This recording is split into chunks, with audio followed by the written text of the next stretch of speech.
In the heart of Washington wheat country, we're visiting Ryan and James Poe, a father and son team whose family has been farming this land for generations.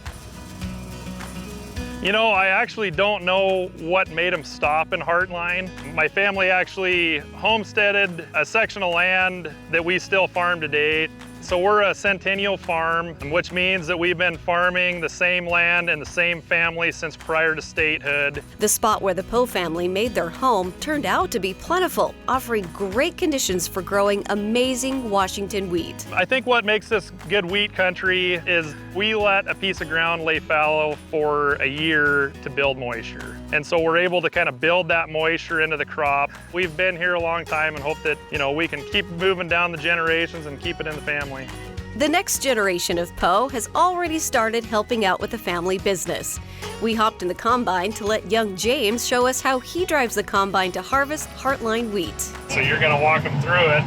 Okay, so I'm gonna push this button, which is gonna flip in the auger.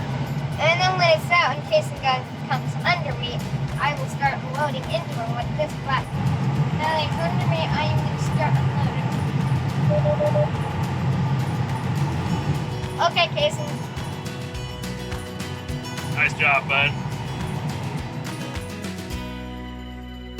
Once the wheat is harvested, it has to be shipped to market, and Hartline has a major asset in this area, the short line rail system.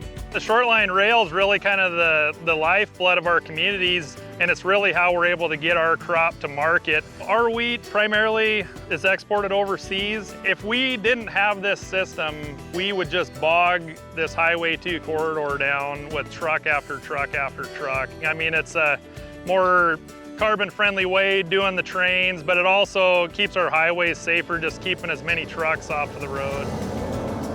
Resources that our farmers can rely on, like the short line rail, play an important role in their success and the success of our agricultural communities.